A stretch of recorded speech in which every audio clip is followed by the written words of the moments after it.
Однажды, когда осень уже позолотила деревья, Апенди работал в саду. К нему подошла его жена Акылай и заговорила. Апенди? Ай, Апенди, что делать-то будем? Что еще случилось?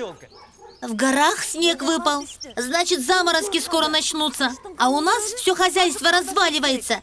Еле-еле последнюю муку на бурсоке наскребла. Завтра испечем обычный хлеб, и все, есть нечего будет. Да, даже нет пары монет. Сад весь замерз. Поле из-за засухи, не урожай. Ханские визири подати забирают. Как дальше жить, непонятно. Ну что поделать, Акылай? Придется старую козу нашу продать. Пошла. На эти деньги дом к зиме приготовим, муки, картошки купим.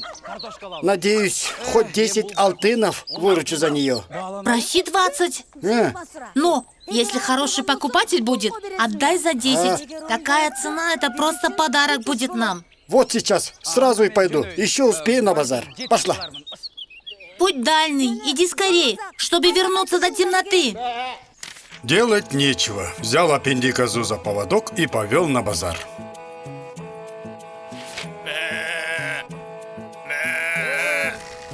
Серая моя коза, не хочется тебя продавать, но придется. Только в хорошие руки тебя отдам, не переживай.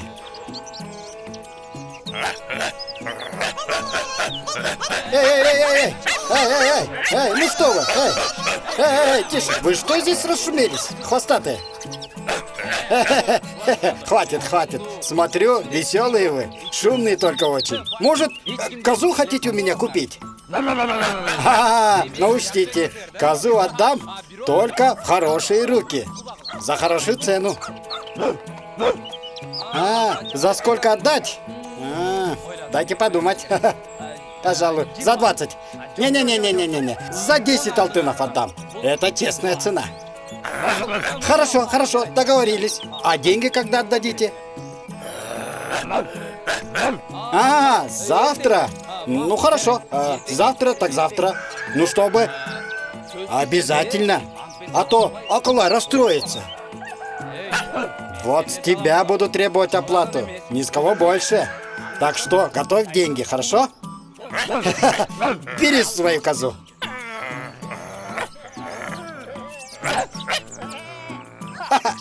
Довольный собой, Апенди развернулся и пошел домой. А что ты так рано вернулся? Забыл что-то дома? Настроение, смотрю, хорошее. Так, я козу уже продал. Продал? Даже до базара не дошел? Да, продал.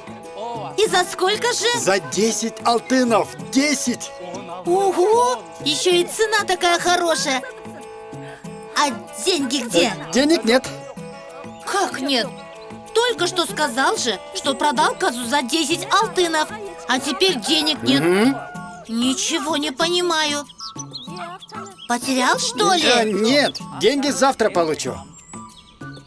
Как завтра? Собаки завтра обещали отдать. Собаки? Да. Какие такие собаки? Ты что, с ума сошел?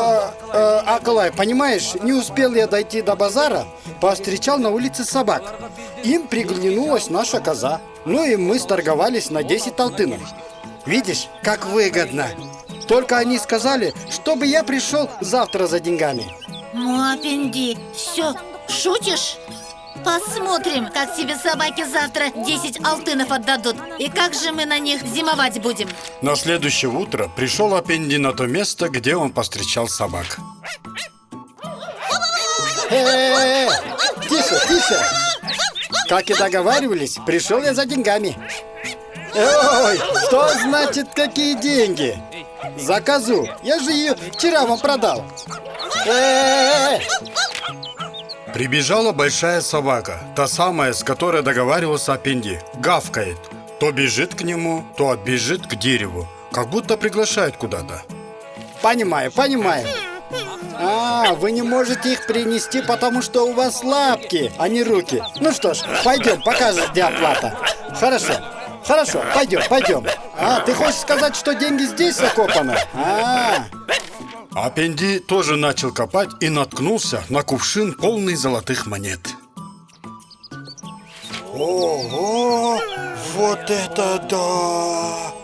Ого, сколько здесь монет? Что, все мне? Нет, ну что ты, мне лишнего не надо. 10 хватит. Смотри, я возьму только 10 алтынов. Вот смотри. Так, ага. Отсюда. Вот 1, 2, 3, 4. Вот 10. Итак, я за хорошую цену продал. Взяв плату, закопал Апенди кувшин в старом месте и отправился перед женой хвастать.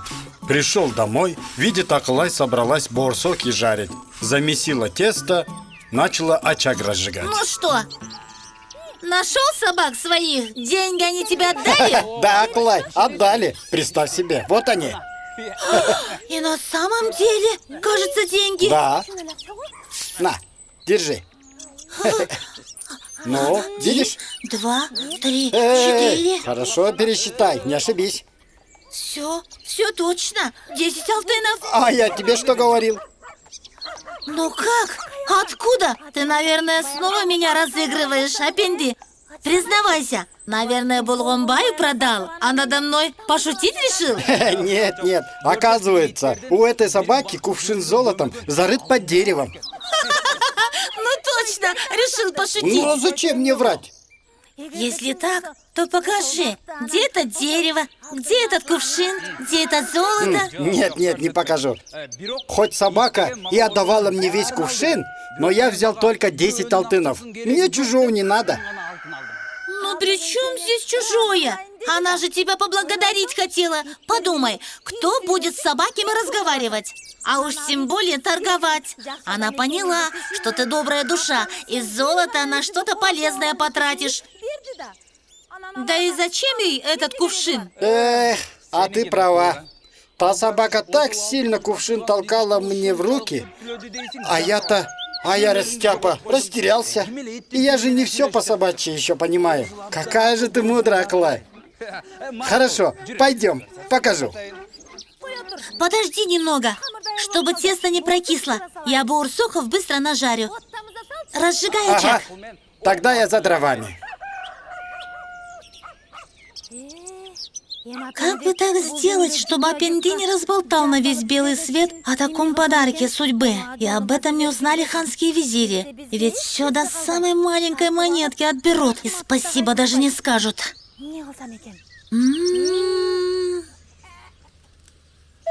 Ага, есть идея. Взял Апенди лопату, а Аклай незаметно в свою сумку положила свежие борсоки, и отправились они в путь.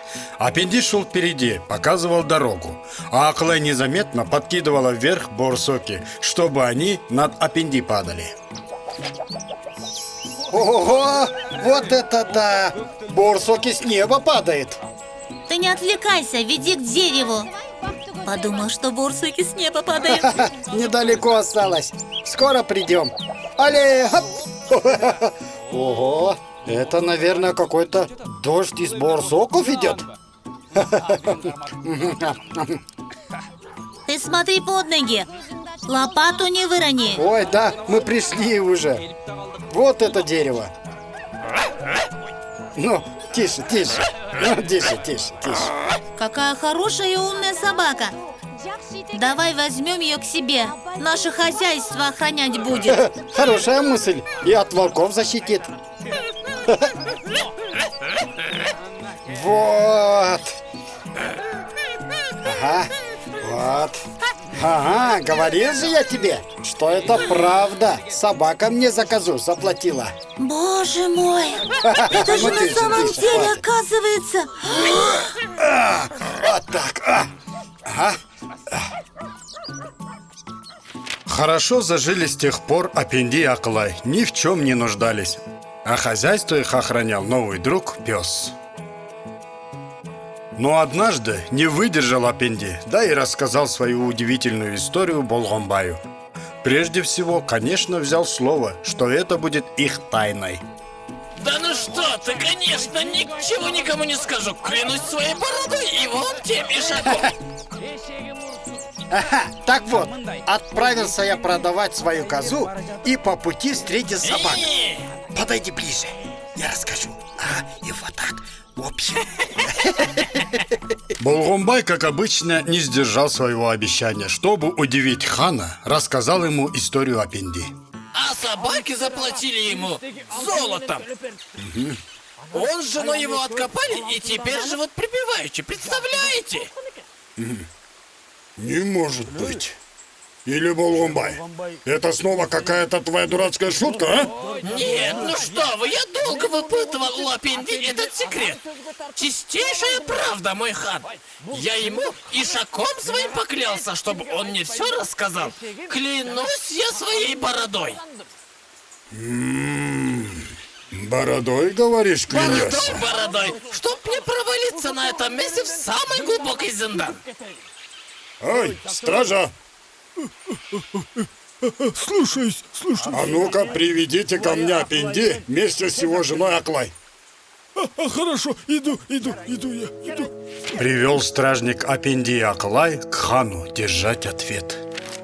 Быстро, идите быстро.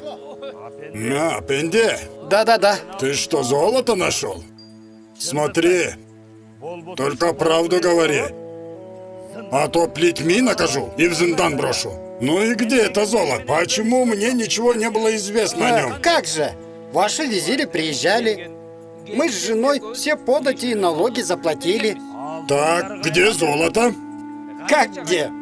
У жены. Она же хозяйство ведет. Аклай, где золото? Какое золото, хан? Нам нашу кормилицу козу пришлось продать, чтобы вам заплатить. Хан, вы знаете Апенди, он такой придумщик, такой фантазер. Шутка это была. Какая шутка! Мне пришлось своим ишаком клясться, чтобы он все рассказал, как было.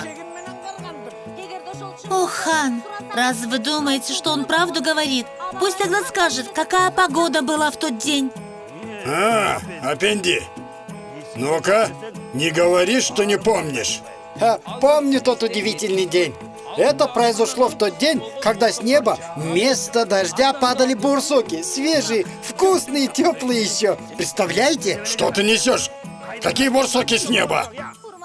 Ну что, уважаемый хан, убедились? Разве бурсоки с неба могут падать? Ах ты, Болгунбай, а? Посмеяться надо мной решил? Да еще и Апенди подговорил. Нет, уважаемый хан. Он мне это рассказал по большому секрету. Стража, Слушаюсь. схватить его. Болгунбай, вот и сбудется твоя мечта. Брось его в самый глубокий зиндан. И да, бороду ему побрей. Слушаюсь и повинуюсь. Пойдем, идем.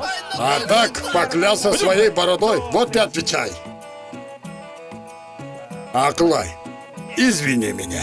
Уважаемый мой хан, не наказывайте его так строго, пожалуйста. Хорошо, из уважения к тебе и Апенди не буду его в зиндан бросать, но бороду побрею. Спасибо, мой хан. Живите долго. Ну, мы тогда уходим. Да, идите. Там у ворот ишак стоит. Аклай, заберите его сюда. Благодарю вас, хан. Спасибо До вам, мой хан. свидания. Спасибо. Спасибо вам. Живите долго. Ох уж этот Болгунбай, неисправимый. Вот так находчивая Аклай спасла Апенди. А Болгунбай снова поплатился за свой длинный язык. Недаром в народе говорят: с хорошим поведешься, мечты своей достигнешь, а с плохим поведешься, беды не наберешься. А вы как думаете?